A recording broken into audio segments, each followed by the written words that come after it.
Eu gostaria de falar sobre esse conto intitulado A Maneira, de João Antônio Samuel Ravet.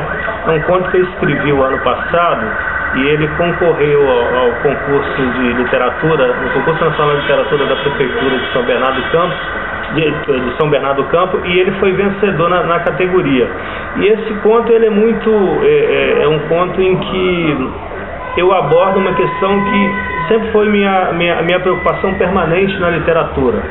É a preocupação com a morte, com a passagem do tempo, com a insularidade do homem contemporâneo nessa sociedade consumista, nessa sociedade que às vezes aparta o ser geográfica e psicologicamente. E eu me inspirei na morte de dois autores brasileiros, que é o João Antônio Samuel Ravet, que foram autores que viveram a cada qual a sua maneira uma certa marginalidade, um certo apartheid individual, social e até literário. E os dois tiveram um destino muito parecidos. O destino dos dois refere-se à maneira com que a forma como eles morreram. Os dois viviam solitariamente, apartados de família, viviam sós e morreram e foram encontrados mortos depois de muitos dias. O fim deles me toca profundamente. Por quê? Porque eu acho que a questão da solidão é a questão mais forte que perpassa toda a condição humana. Eu acho que o homem viver numa sociedade e ao mesmo tempo viver à sua margem, viver a sua insularidade, nada mais condenável do que viver esse abismo, esse fosso, esse espectro de ausência, esse espectro de não pertencimento. De um lado, o Samuel Ravet, que se sentia um estrangeiro por duas vezes. Estrangeiro por ser um imigrante e estrangeiro por não se compatibilizar com a sociedade em que vivia, com os valores do seu tempo e com o sistema de vida que era totalmente antagônico ao que ele vivia. E o próprio João Antônio, que apesar de ser um autor conhecido, um autor que tinha uma obra de grande importância e reconhecida pela crítica brasileira, era um autor também que viveu a sua insularidade, viveu fora dos esquemas editoriais, viveu a vida intensamente para fazer dessa vida a sua própria literatura. Eu acho que a literatura do João Antônio é a reprodução da sua própria experiência vital. E aí esse conto, A Maneira, de João Antônio Samuel Ravet, é a história de um homem chamado Heleno, que praticamente é um espelho, uma releitura dessas duas vidas. Eu vou ler um trecho desse conto. Começa assim: os sucessivos telefonemas a que não atendia acenderam uma luz amarela. No trabalho já não sabiam mais o que fazer, se cortavam um ponto ou se ligava para alguém da família. Mas quem eram seus parentes? Poucos sabiam de Heleno, sempre albergado em sua absorta e taciturna misantropia. Nada além das migalhas de informações sobre si. Quando muito, sobressaía a paixão pelo Corinthians ou escapava o nome de um colega de copo ou de sinuca, jogo ao qual era habitué num bar decadente da Baixa Augusta. Nem mesmo a derrota que culminou no rebaixamento do Coringão o sentenciou em casa. Depressão não era com ele, a rua era o seu divã. Enquanto uns fogos espocavam pelos lados do Morumbi, balas perdidas atingiam casas na Rocinha naquela noite. A diferença entre um estouro e outro, na Paulicéia ou no Rio, eram as motivações.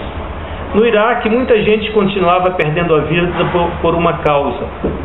Boas ou más, elas não merecem que coloquemos nossa existência à prova. Mas o que é viver e morrer em um mundo em que as razões mudam de lugar a cada dia, ao sabor das conveniências políticas, e os dramas sociais continuam a esperar, e vida e morte se confundem numa luta de titãs e banalizam a existência. Stalin e Hitler não me deixam mentir. Um nome a mais no obituário já não é uma tragédia. é uma questão estatística. As esquinas já não aguardam surpresas. E os homens estão imóveis e gelados como o Himalaia. E no ambiente onde trabalhava, a mesma confusão babélica de vozes, onde ele sempre se esquivava numa leitura em sua mesa atulhada de souvenirs, como a velha flâmula da conquista do bicampeonato na Copa de 62. Há dias Heleno não aparecia. O Marcondes não costuma ser babá de funcionário, mas agora ele exigiu uma explicação. Como? O homem não aparece, tenho prazos na obra, assim não dá. Nem telefona, se quer uma desculpa ou satisfação, caramba, e vocês são testemunhas. Nunca reclamei das bebedeiras dele, desde que entregasse os projetos em dia. Havia algo muito esquisito no ar. A sala não é a mesma sem ele. A Luana, com quem mais se dava, dividindo suas idiosincrasias filosóficas e o cego apego ao espiritismo, percebe algo de sinistro nesse sumiço incomum. O homem não tem ninguém, pelo menos nunca disse nada. É melhor avisar a polícia, ele pode ter desaparecido e a gente aqui sem fazer nada. A varanda estava coberta por uma lâmina de poeira que se misturava ao rescaldo das goteiras da última chuva, deixando rastro seco no piso. Algum animal passou também por ali, gato ou cachorro, espalhando a correspondência pelo chão, cravando um desenho caótico com suas patas, silhuetando a cerâmica. A conta de luz umedecida no orvalho jazia na grama do jardim, sacolas de pão se acumulando, a lâmpada da sala acesa, uma falta de movimento, e um exército de varejeiras num bailar alucinado e estridente tentava penetrar a vidraça da entrada principal. Não compareceu aos compromissos da semana, o ponto aberto. A última vez em que deu as caras foi no sepultamento do velho Aristides, um amigo de infância fulminado por um AVC.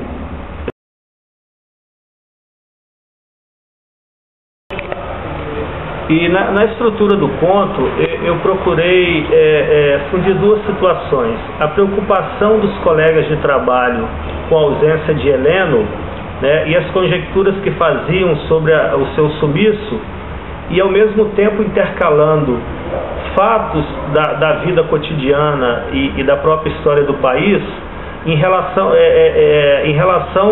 ao que estaria acontecendo com ele naquele momento, enquanto outro fato estava acontecendo ou na cidade de São Paulo, ou no Brasil, ou no mundo. Então era uma espécie de diálogo entre a ausência, sumiço do Heleno e o que estava acontecendo no mundo. Ao mesmo tempo em que a carne estava apodrecendo na casa, algo de estranho estava acontecendo no mundo ou na cidade. Então esse conto vai se intercalando entre histórias e lembranças de fatos históricos e pessoais durante uma semana. Cada dia da semana acontecia alguma coisa e a gente imaginava o que estava acontecendo com a alma, com a vida ou com a carne do Heleno, que presumivelmente estava morto em casa. Essa foi a minha tentativa de fazer um diálogo com a obra de Samuel Ravet de João Antônio, né? E também uma homenagem a dois autores que eu gosto muito, porque são autores que tocam profundamente em questões essenciais, questões ligadas à natureza e à existência humana. A angústia, a passagem do tempo, a morte, a solidão, né? O deslocamento, né? E a falta de lugar do homem numa sociedade premida principalmente pelo consumo e pelo individualismo. São dois autores que para mim são importantíssimos, porque eles fazem uma crítica, através da sua narrativa, do mundo contemporâneo e dos dramas, dos dilemas existenciais.